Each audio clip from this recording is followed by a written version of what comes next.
Welcome to Off the Record News. I'm your host, Diana Longry. Thank you for tuning in. Off the Record News is brought to you on Wednesday evenings from the SPNN studios in St. Paul. Now tonight we are going to report on a process that is going on in Maplewood and 3 other communities in the state of Minnesota. And they have been awarded grants to proceed with a climate adaptation planning process. And so we have film footage tonight from the Maplewood Environmental and Natural Resources Commission meeting where they talked about this process, how the grant was acquired, and I think you're going to be a little surprised on how Maplewood acquired this grant, and talking about the statistics that are associated with this planning process, as well as the community outreach that's going to be going on over the next year. So let's get started with our film footage. Again, this is from the Maplewood Environmental and Natural Resources Commission meeting in August of 2019. Let's take a look. Next item is climate adaptation planning process. Maplewood and 3 other cities were awarded funding through the Minnesota Pollution Control Agency to create a climate adaptation plan. The city sustainability chapter of the 2040 Comprehensive Plan includes actions that deal with the effect of climate change, including adopting a climate adaptation plan. The MPCA Climate Adaptation Plan grant will help the city implement the energy actions as outlined in that comprehensive plan. In Maplewood, our Environmental and Natural Resources Commission was not always a commission. It originally started out as an ad hoc committee that was called the Environmental Committee, and that was prior to 2005. Now, when I became mayor in 2006, there had been talk about making this environmental committee, which was an ad hoc committee, to make it a bona fide commission under the ordinances of the city of Maplewood. And there was actually a few people who were very hesitant about that, one of which was one of the staff people who was the liaison from the staff to this committee. Now, in 2006, when I was mayor, I thought this seemed very odd that there would be this undercurrent of not wanting to make the environmental committee a bona fide commission. So that was one of the initiatives that I had in 2006 to make the committee an actual commission. And then that's how the Environmental and Natural Resources Commission evolved. So that's the beginning history of the Maplewood Environmental and Natural Resources Commission meeting. So let's continue with our film footage. We'll be discussing the climate adaptation planning process, and at the end of our discussion, we are also looking for a motion to appoint 1 Environmental and Natural Resources Commissioner to serve on the Climate Adaptation Steering Committee. So with that, I'm going to turn it over to Chair Redmond, who is assisting the city on this grant process, and he will give a short presentation. Quick question, Sean, who are the other 2 cities? Do you know? There's actually 4 cities all told. Okay. It's Maplewood, Burnsville, Faribault, and Albert Lee.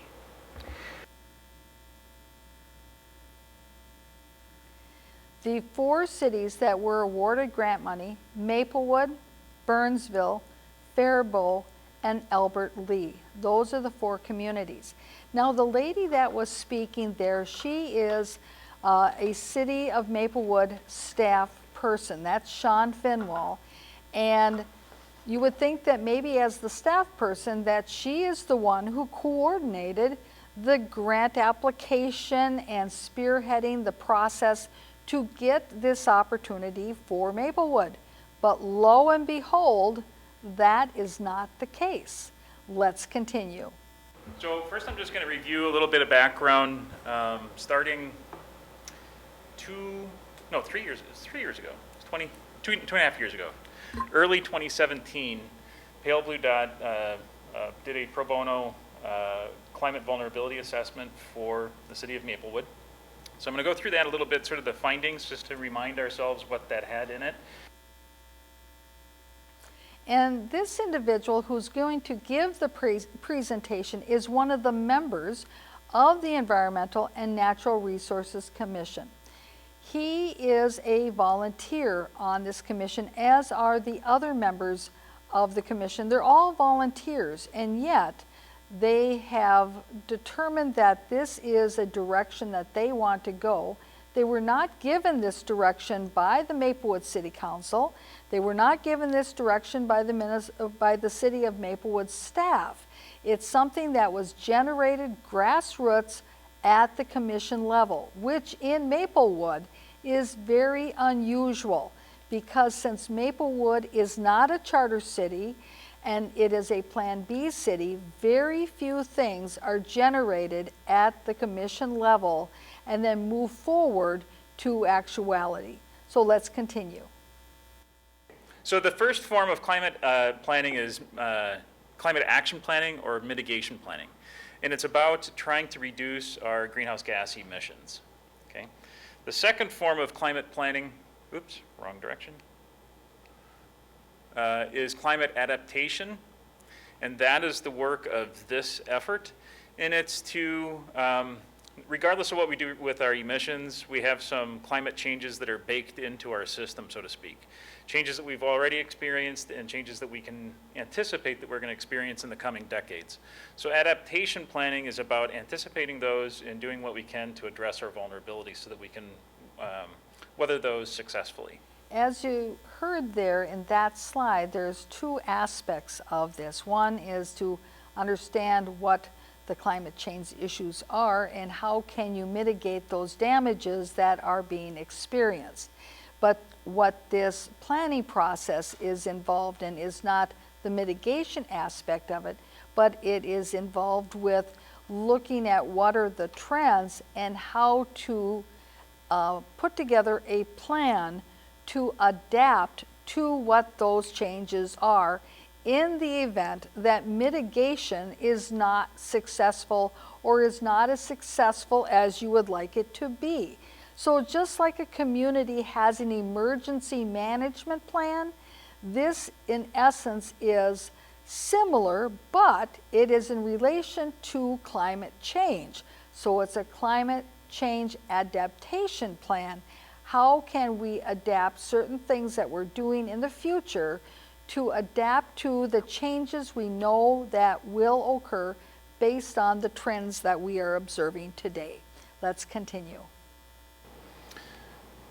Okay, so some of the vulnerabilities in the Midwest region in general, according to the U.S. National Climate Assessment, some of the top impacts are impacts to agriculture, forest and tree canopy composition, oops, I'm sorry, I'm button happy, increased rainfall and flooding, as well as public health risks related to heat, humidity, air quality, water quality.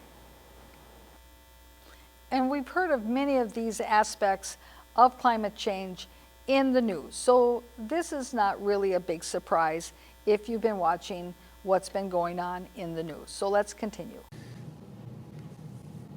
In short, the Midwest climate will become hotter. And those illustrate a change in days above 95 degrees, by the way. Well, I've got a little bit more detail in a little bit. And we're also going to get wetter, increase in average precipitation, increase in wettest 5-day totals, increase in heavy precipitation. And this is a graphic illustrating the mega rain events in Minnesota. Mega rains are rains which distribute at least 6 inches over 1,000 square mile area. They're massive storms, and Minnesota has had about 14 of those in the last 150 years. 10 of them have been in the last decade or so. Now, of course, some people say that it's a natural progression and that it really doesn't deviate from what you would expect in the normal course of time. And then, of course, there's other folks that say, no, it is deviating over the course of time, and we have to be concerned. Either way, whatever the trends are or whatever is causing it, We still need to look forward to what those changes could be and will be in the future, so we understand how to adapt our plans for agriculture or other endeavors in the future. So let's continue. So we're getting wetter, and we are also, ironically, getting drier. We're going to have an increase in the consecutive days without rain. So we're going to get a little bit more precipitation, and it's going to happen a little bit further apart, which means we're going to get grounds which are getting drier, won't absorb the water as well. When it does rain, it's going to rain heavier. So that means flash flooding, down trees, those sorts of things are actually going to become more common in the future. He mentioned the mega rains. I remember a few years back when there was a mega rain, it was probably about 15 years or 20 years ago or so, where it rained so hard that when I was driving, I couldn't see at all, and I literally found myself in an area down in Bloomington where the water was so high in the streets that I could literally feel my car lifting up from the pavement and starting to float. That's how much water there was. And it was very startling, and luckily I was able to get around a curve and find a little higher ground and pull my car out of that big water swell. But it can be certainly very frightening to find yourself in a situation where you think that you're driving along on a street and suddenly your car is floating and you can tell that your headlights are halfway submerged in the water that you find yourself in. So, and yet he indicated too that it's ironic that not only are we having more mega rains, it's also becoming drier in the distance of time between the rains. And so it's becoming more dry, and as a result of that, then the ground is less accepting of absorbing the water when we do have the rain, and then that causes floods. And that, of course, is another whole issue having to do with erosion issues. So as we continue on, he'll continue with some more of the statistics to look forward to. Okay, Minnesota has already experienced more precipitation. Those little charts illustrate the changes from the late 1800s up to this past decade. And you can see blue means more water, and it's creeping up. We've also already experienced the change in our USDA zones. About 15, 20 years ago, this area was pretty solidly a 4. Now we're pretty solidly a 5. That will continue. We have already experienced forest impacts. That graphic illustrates the centroid of maple trees in the state. And the centroid, so if you gather all the maple trees together into their center, that is moving northward. Okay. Which actually will impact, for instance, maple harvesting. We have a couple maples in our yard, and I keep on trying to harvest some, and I can't because the weather doesn't cooperate. It goes from too cold to too hot all of a sudden. Okay?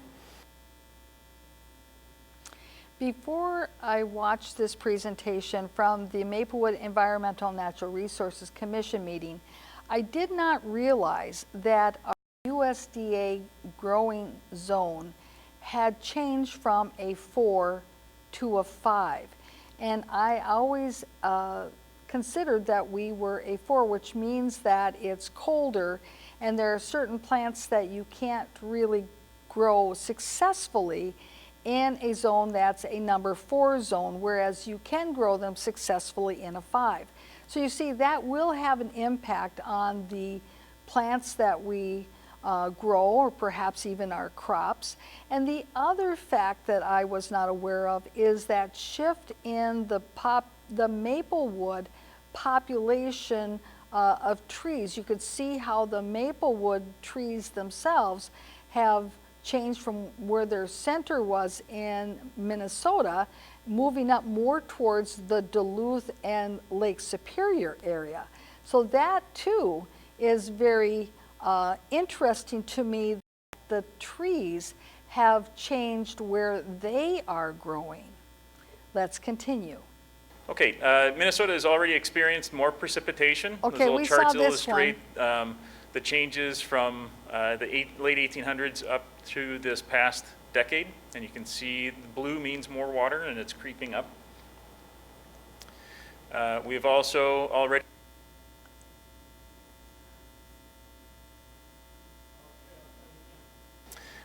experienced air quality and allergen increases, an increase in number of days where we're susceptible to those.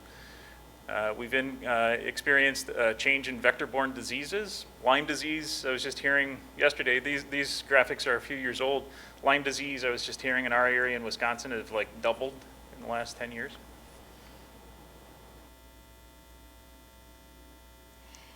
Interesting, isn't it, that the Lyme disease has increased as well as the other diseases that he indicated. Let's continue.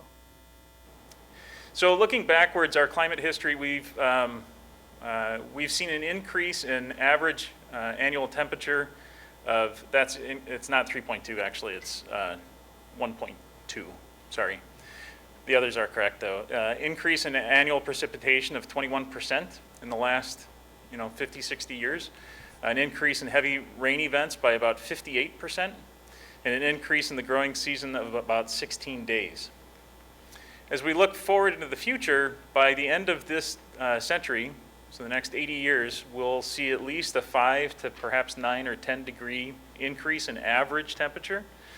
And I'll pause to say that's average. We're also going to see greater variation. So some people say, well, a couple degrees, does that really matter? It's the variation that actually is the greatest impact, not just the average temperature. Because as we know, weather's not average, it moves all over the place. We'll also see a change in precipitation. The models disagree. Some models illustrate a reduction in total precipitation. Some models show an increase, but they all show a greater variation in precipitation, so that we can count assured on. We're going to get rain events stretched out. We also, all the models do anticipate an increase in heavy precipitation events. We anticipate an increase in days above 95. Right now we have usually, a couple days above 95. By the end of the century, we'll have, on average, 55 days above 95. So it's a pretty massive change. A decrease in days below 32 of 45, so 45 days fewer.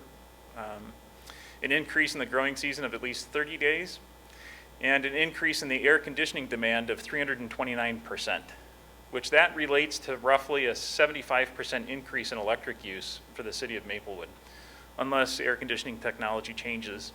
But under today's conditions, that's what we can expect.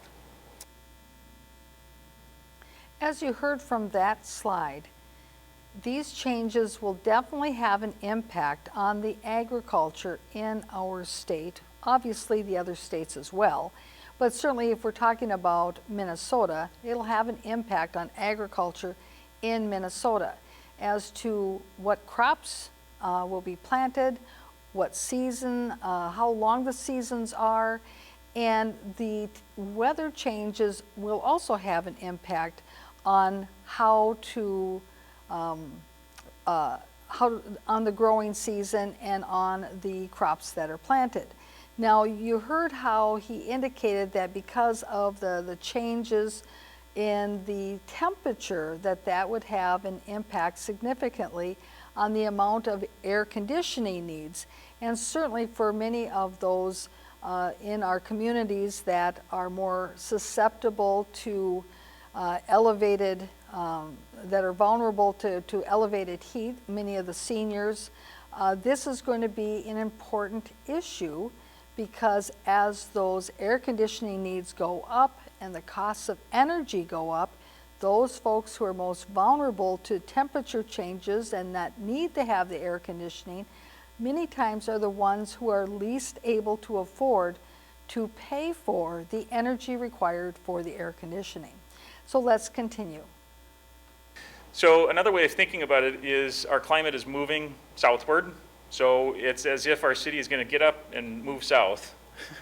And if you run the math, it's about 10 miles a year or about 145 feet every day. So between now and the middle of this century, which is now just 2 decades away, the summertime conditions will be similar to I can't even read the, Columbus, Ohio, Marion, Indiana, and south central Iowa in the next 2 decades. Let's continue. So our vulnerable populations, when we mapped out all of the vulnerable populations census tract by census tract, and for adaptation purposes, the vulnerable populations are children under 5, seniors, particularly seniors living alone, people of color, limited English speakers, individuals with disabilities, folks that are at or below low-income thresholds, both individuals and families. And so when we look, we map those out for the city of Maplewood, and we've got census tracts maps. I'm not going to walk through them now. But we also then compare those against the Twin City metro average, as well as the state of Minnesota average. And out of that, we can kind of identify populations where we're maybe a little bit more, we have more representation than other communities in the metro area, which identify potential focus for us. So those categories that we are higher than average, seniors living alone, folks living at or below low income level, which is 200% poverty, those with no vehicle, access to no vehicle, and limited English speakers. So as we identify strategies for vulnerable populations, those could be categories that we may want to address more particularly. And while he pointed out that one of the vulnerable communities that Maplewood is highest in is seniors who live alone, he didn't call out the fact that seniors in general is also a very high category, as you saw from that chart, in Maplewood. So Maplewood has known for a very long time that they have a substantially more aging population than perhaps other communities do, or even the state.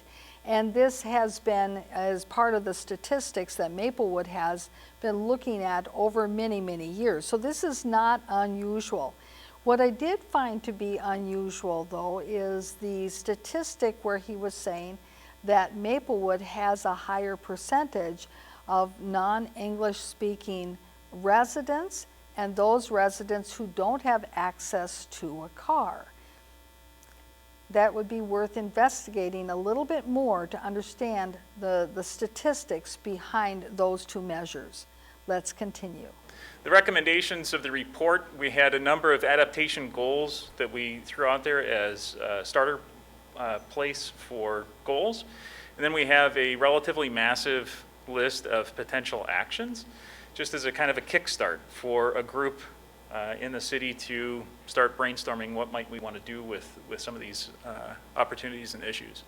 So we have adaptation goals, some around hotter summers with increased heat wave incidents, so actions to deal with that and goals to deal with that. We have a group of goals around increased variability of rain with extended time frames between precipitation, combined with more intense rainfall events, so things like flooding, how to deal with those. And then we have a group of goals around building community capacity to prepare for and respond to climate change, so interconnectedness of the community and so forth.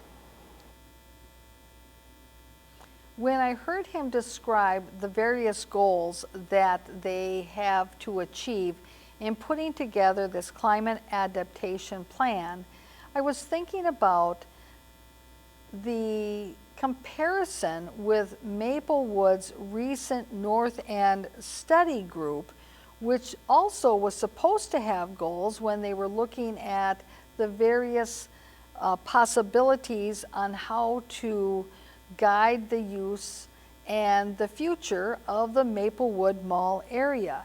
Now keep in mind that particular work group study was formed by the Maplewood City Council, and they hired a consultant to work with what the City Council wanted to see go into the Maplewood Mall future plans and an agenda of a particular group.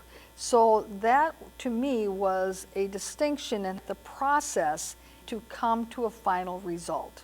So let's continue. So the climate adaptation plan, which is now what we're beginning, It's really the next step. We have some vulnerabilities identified. Now we want to develop a climate adaptation plan so we can start identifying strategies to work with it. That's the purpose that I just said. The funding, a third of the funding is through the MPCA. They have a grant and they're providing funding for the 4 cities that I mentioned, Maplewood, Burnsville, Faribault, and Albert Lea, to do similar planning events. And it covers about a third of the cost, and then 2/3 of the cost is a donation by my team, Pale Blue Dot and my partners. Here's where we find out who is indeed responsible for this initiative. It's not, as I said, the Maplewood City staff. As we will see in future clips, the Maplewood City staff has actually been rather disengaged from this whole process that has been initiated at the grassroots level by the Environmental and Natural Resources Commission. And this individual, he and his company have actually donated money to be used in concert with the grant money that they helped to obtain from the MPCA. So the grant was not obtained by the city staff members. It was actually obtained by and through the efforts of a volunteer who was on the Environmental and Natural Resources Commission. So you see, this is to me a very fascinating twist of events when looking at this particular process. This process is generated more as a grassroots process coming out of the Environmental and Natural Resources Commission meeting, whereas if we compare it to the process that was implemented by the Maplewood City staff and the City Council with their hidden agenda for the Maplewood Mall area, it's 2 different, very different processes and how the study came about. Well, let's continue. Okay, so the approach overview. First, we started off with, and it's currently out there, survey engagement. We talked a little bit with city staff and the communications group, and we decided that we would, rather than try to do like a big workshop sort of thing where it's hard to get people to show up at, that we would do a survey. So we have an online survey available for folks to take. We're also doing community event engagement to a number of community events that have happened through the summer. We are then planning stakeholder engagement, which stakeholder group could ideally be a mixture of some staff, perhaps associated agencies, like perhaps Ramsey County or the Watershed District, people like that. Perhaps folks from business sector, well-placed businesses that are environmentally focused, that are concerned about these sorts of things, and then also hopefully commissioner members too. And the idea for the stakeholder group is that they'll really function as a focused group to help develop the strategies and work together to come up with those strategies. You'll notice that there's community outreach occurring before it ever goes to the city council for them to tamper with the process. Again, I found that to be a unique approach, and that this is looking for the grassroots engagement first before going to the city council, where the city council will then try to, as they have in other studies, try to manipulate the outcome to what they want so it meets their objectives. Let's continue. Okay, so the approach overview. First, we started off with, and it's currently out there, survey engagement. We talked a little bit with city staff and the communications group, and we decided that we would, rather than try to do, we'll then have a city council intro workshop. We're thinking that's maybe in October or November, just to introduce them to this idea, give them an update on the outreach that's been going on and a sense of where it's going. After that sort of first round of input, we'll develop a draft plan. Then we'll get back together with the stakeholder engagement, which will happen sometime in the second quarter, 2020. That might be 2 meetings perhaps, to refine the plan, review it, and help create an implementation plan for the overall adaptation plan. And then we're anticipating circling back out to community-wide engagement. Right now, we're thinking it is a workshop, but we may decide different engagement methodology depending on what our engagement is, what we think is going to get the best feedback. Then we will update the council about the same time, finalize the plan, and then bring it forth to a city council presentation for approval and hopefully implementation. And so that we're thinking is going to take all the way through the third quarter of next year, 2020. In other words, this process is going to be a year-long process. Many of these types of study processes that go on in the city of Maplewood are not nearly as long. And as you saw from that timeline of the various events, there's a lot of different type of activities going on and opportunities for the community to be involved or to provide input. Now in our future clips, there's going to be more discussion of exactly how the commission visualizes how the community will be engaged. And this is a much more in-depth discussion than we've ever heard at the Maplewood City Council meetings. So you'll want to certainly stay tuned to hear those comments. But let's continue with our current film footage. The staff packet here, you'd mentioned the online survey as having fewer responses maybe than expected. How much longer is the survey going to be up online, and are we looking for ideas of how to spread that a little bit wider? Yes, we definitely are. Okay. And actually, I think I'm not sure. I think maybe I messed up and don't have the proper presentation, because yours should be. Oh, it is here. Okay. So to answer the first question, the survey can be online for as long as we decide it to be. Okay. It's hosted through our website. It can go forever if we want it. Ideally, I think it would be nice to have this survey come to an end point about the time that we're developing the draft plan. Okay. And then create perhaps a second survey that says, hey, here's a plan. What do you think about this part? What do you think about that part? Now, if the city staff was really behind this grassroots effort of the Environmental Natural Resources Commission to work on this climate adaptation plan and getting community input, they could have, during the meeting, put the website address where the survey is located on the screen, so that anybody watching this meeting would have been able to write down the link so they could go to the survey and complete the survey. Because remember, these meetings are held in the Maplewood City Council chambers, and they're the ones who are doing the filming and the cable casting of these meetings, and they have the ability to use their character generator to put that information up so that the viewing public is informed.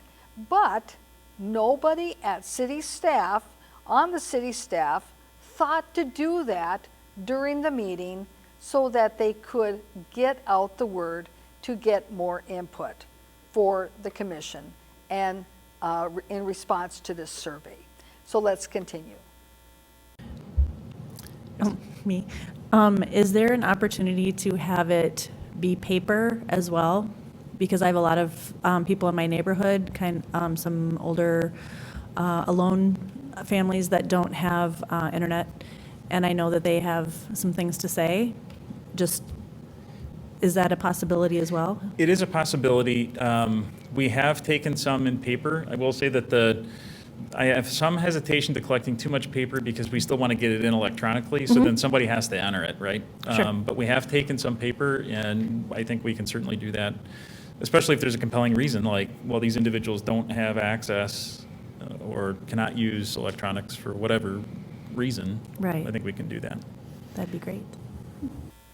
I appreciate it that one of the commission members brought up the fact that not everybody is going to the internet to complete surveys, that there is still a value to having surveys available in paper format, and that you have that to get the feedback of those individuals who are not using the internet. Because again, if you're trying to get a well-rounded survey, you need to get responses from people who are not only just internet savvy, but people who are also accustomed to using paper as a way to communicate their thoughts.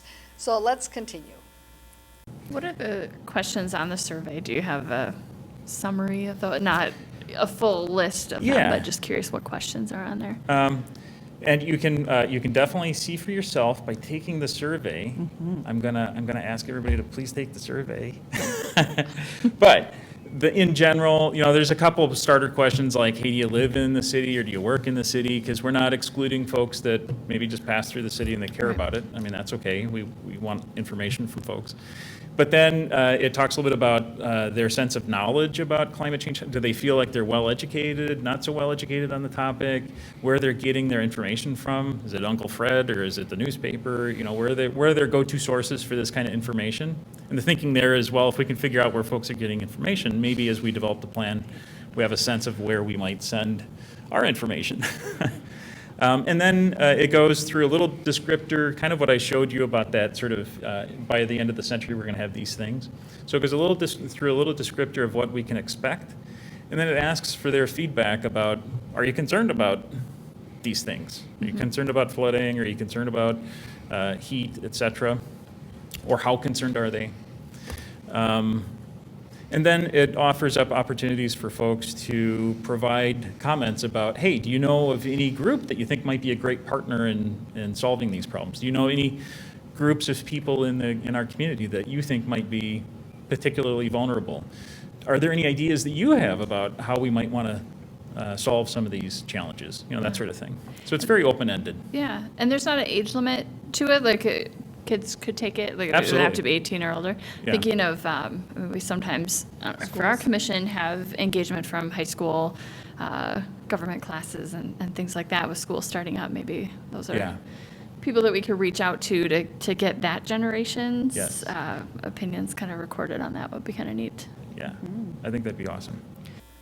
So as you can see, the discussion that's being had is attempting to figure out how to reach various different sectors of our community, young and old, internet savvy, or those folks who want to use paper, people who are concerned about it, and even those who aren't concerned about climate change. And this survey is looking for all that input, no matter what it is. Let's continue. I did want to kind of say that I really wanted to thank you. This is it's wonderful to have all this information. I want to say thank you to you specifically because I think we all kind of feel this, and I'm just so glad that you're on the commission to actually take it and run with it. And I want, your stakeholders and partnerships you've developed and your team. It's wonderful because it kind of gives us a roadmap of where we can go and what we have to start with, and I really appreciate it. Thank you very much.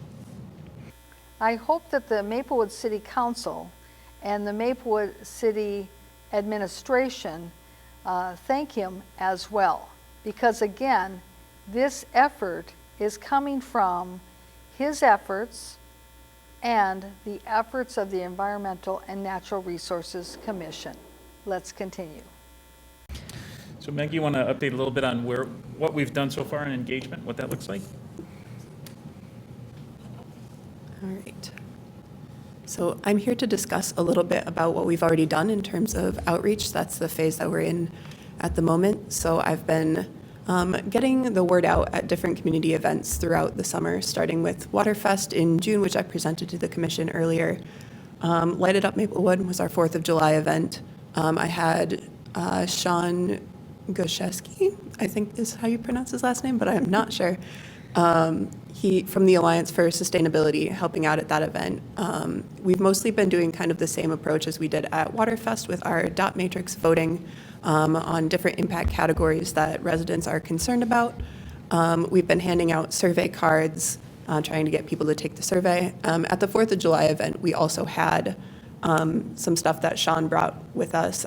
He had a whiteboard there where he was asking for people's areas of concern that maybe weren't listed on the dot matrix and what ideas they had about addressing that. And we've also been having a sign-up sheet for people who are less interested in taking a survey or voting on a dot matrix, but do directly want to be involved in the process.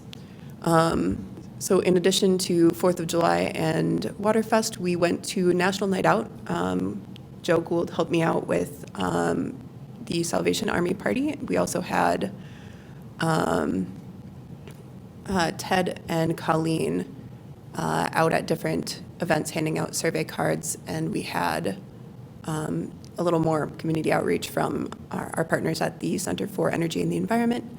And then we've also been doing outreach directly to some more vulnerable populations that were identified in the vulnerabilities report at some multifamily housing. The police have been doing outreach there, just trying to get them more familiar with kind of community programs and who the police are, who their officers are, and we've been tagging along with that, doing the same outreach. We've done 3 events so far, and we have 1 more coming up. And then finally, we have the Eco Experience. We'll be talking about this climate adaptation plan. It'll be a little bit different outreach because we'll also be covering our 2 previous energy programs with that, but we should be able to talk to some residents and some non-residents about what we're doing in terms of climate adaptation. And for results of this outreach, we've had a lot of people take the dot matrix. So we've gotten over 100 people at all of our events so far. A lot of them were at Waterfest, but we've had some with our more recent events as well.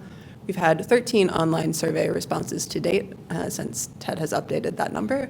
And from our multifamily housing outreach, we also have 15 paper survey responses that have not been entered in yet. And we've had 4 people sign up directly for updates and a few additional people who have left phone numbers to be informed about climate adaptation planning, although we haven't discussed how we want to deal with that. And I was rather shocked when I saw that the number of surveys that were completed electronically was only 13, because they did indicate it was not as many were completed as they had hoped for. But when I saw that the number was actually 13 and the number of paper ballots was actually 15, I'm thinking it's a good thing that they had the paper surveys in order to get people's comments. So the electronic surveys, they only had 13, and again, with Maplewood, they've got their own cable channel, which is exclusively for Maplewood, and they have not advertised this survey on there from my understanding. And of course, they have that capability of doing so. Maplewood has a communications department, which again has done nothing to promote this study either, or this survey. So what is the administration, City Hall, and the City Council doing? Are they supporting these grassroots efforts, or are they hoping that they'll just fall on their nose? Let's continue. I do have a quick question. Is the survey only in English, or is it in other languages? yeah, it's in only English right now, although our last outreach was Mississippi apartments, where there's, I think, a lot of Hmong there. And we realized that that was an issue, so we're working on potentially translating some of our materials so we can do better outreach in that way. Just a suggestion, we have cultural liaisons in the school systems that translate. Okay, That's one thing, otherwise the courts can do it for free too. all right, good resources, thank you. Any other questions? Oh, I do have another quick question. Is there a way to tell where the people who are taking surveys live, or is it just sort of anonymous? Okay. Okay, because I was So just the- going to say, then we can kind of target places that aren't responding and maybe get a surveyor there or something. Yeah, if I was more sophisticated on technology, maybe we would have been able to do that, but I don't know how to do it in Google Forms. But we are at least sort of defining, do you live or work in the city, or, and we can track on a resource if somebody is neither a resident nor a worker, but I don't anticipate us kind of drilling into that. Okay. It's just mostly to understand kind of who folks, where they're coming from in general. Great, thank you. Again, how can we reach those folks who are not typically responding to surveys? Well, one might be to have surveys in the native language of that particular minority group that is in or around Maplewood. Another way is, as she indicated, maybe there's a pocket of neighborhoods in Maplewood that may not be participating at the same level as other communities and neighborhoods in Maplewood, and whether or not if then we could do some kind of targeted marketing or mailing to those particular individuals to get their input as well. Now, as I indicated, this is the type of in-depth discussion about how to truly get community input into a planning process that we don't normally hear in Maplewood at all. This is very refreshing, it's very unique, and I hope that it's successful. Let's continue. So I have an ask of the commission, a little bit of brainstorming maybe. The first is, as we noted, so the survey engagement is a little underwhelming. Right now we've had it out for about 2 months, I think. And, so all told, with the paper and online, we've got maybe 30. It's better than 0. But in the same time frame, we've been doing Burnsville. Burnsville's got almost 200 right now. I would like to see Maplewood beat Burnsville. Totally, this Love needs to be a Burnsville. competition. They're a nice town, right? Nothing wrong with them. It totally needs to be a competition, I'm just saying. Yeah, I'd love to see, but, and our intention is it's twofold. If we can get folks to take the survey, if they cared enough to fill out the survey, maybe they'll care enough to give some feedback in the future too, after we have the plan. We're not going to spam them with a whole bunch of emails, but once we have a plan, here's a group of people that had some initial thoughts, maybe they can then carry through and give us some good feedback, right? So it's helping us to develop a network of folks that we can ask for greater feedback later. I actually And- have the season sitting at home. Is it in that at all? sorry? The net, or the, okay, No, it's not. okay. But Just another thought. yeah, so I think maybe, what could we do? What ideas do we have together? What can we do to get it out there? If you know folks, if you're connected with groups, or large organizations, allied agencies here that cross boundaries with Maplewood, where you might be willing to help promote the survey, get it out there via an email. We've got a little business card we can print off more of, any ideas that you might have to help us get the word out and promote folks getting responses. Now, I find it interesting that the response in Burnsville is substantially higher than that in Maplewood. I would suspect that both cities started their process around the same time, since they are both recipients of the same grant money and the same donation money to go through this process. So it only makes sense that they both started their process in and around the same time. And certainly this individual and his company and his team that are working on this process, they are probably using the same processes and methodology in Burnsville that they're using in Maplewood.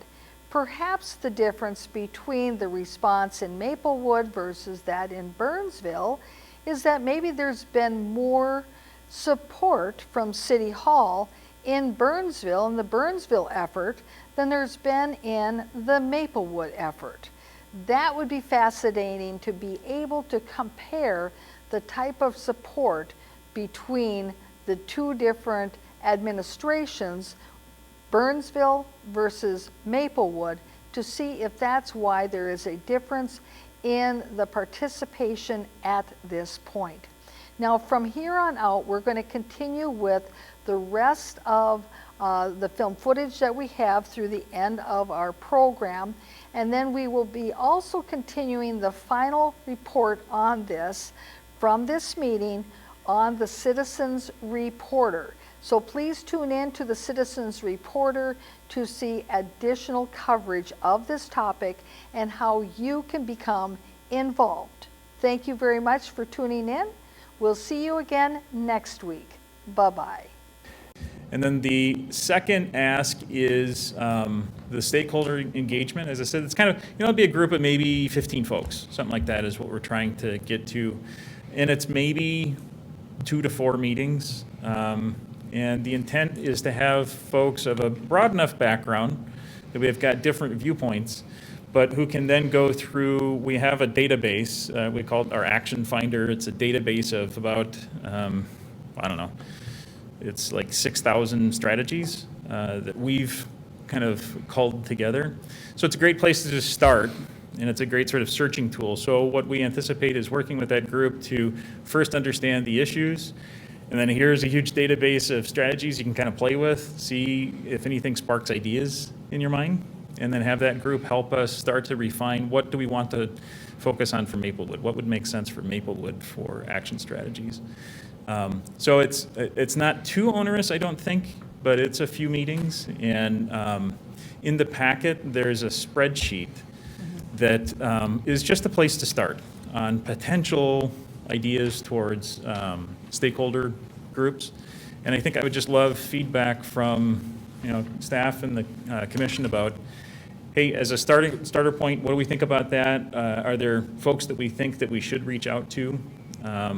And if we can identify that tonight, awesome. Otherwise, over the next few days, feedback would really be helpful, so we can get that committee, that stakeholder group populated. So that's our ask for tonight.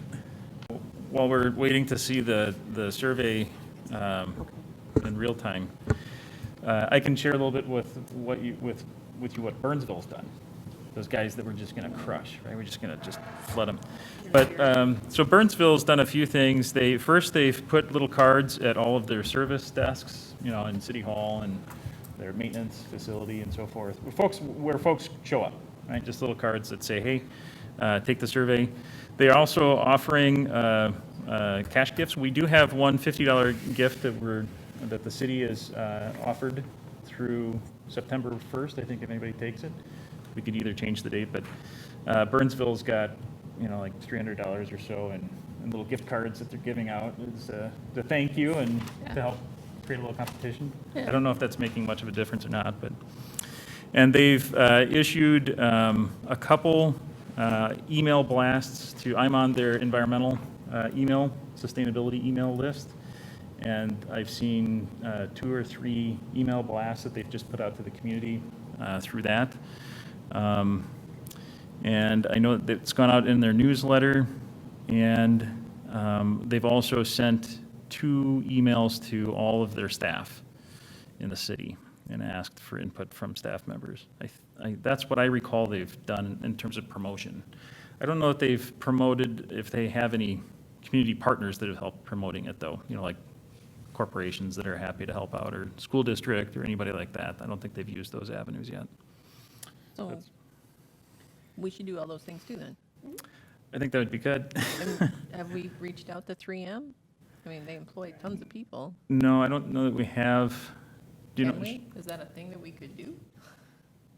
I mean, they aren't technically in Maplewood. But they work in Maplewood. I think maybe their communications team could share that on their social media or intranet. That would be a good outreach. I was thinking too that I know 3M is listed as the major employer, which it certainly is, but I think Health East is probably right up there in terms of number of employees as well. And I thought that hospitals and clinics might be especially interested in taking this, as they're in contact with a lot of community members as far as care and treatment, and kind of knowing where they're at with things. So not only people, that work there, but, if there's some promotion that could be done, I don't know, billboards or something like that, like in the hospital cafeteria, St. John's cafeteria, something along those Waiting lines. rooms. Waiting rooms. Because they have free internet with computers up and there's nothing to do. Yeah. There's also, Libraries. some of the senior housing, like those one-level townhomes and stuff, they all have a community center.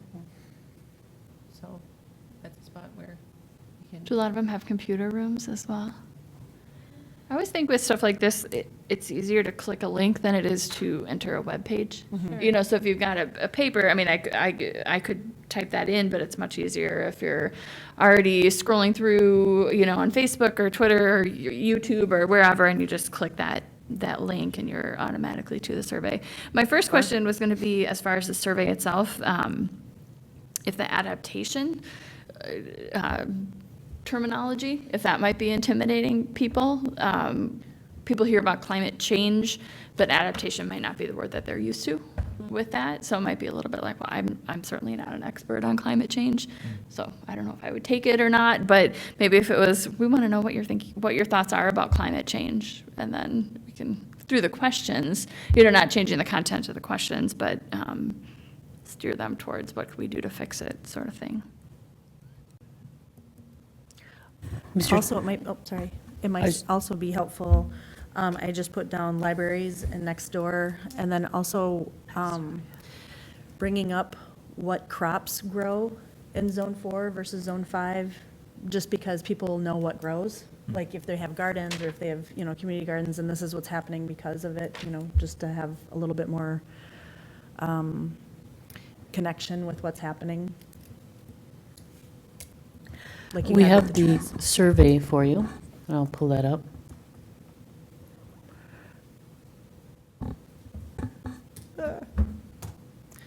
It's I like- blank. It's a lovely, oh, okay. No, wait. I like the scan code too, because that makes it easier.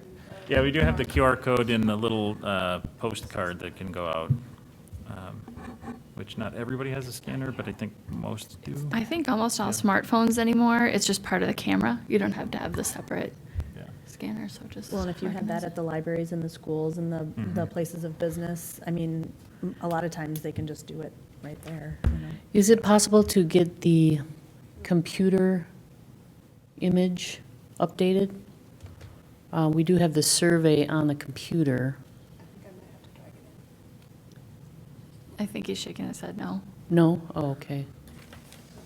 Huh. He may be coming to. Oh, here we There go. Ta-da! It's sneaking in.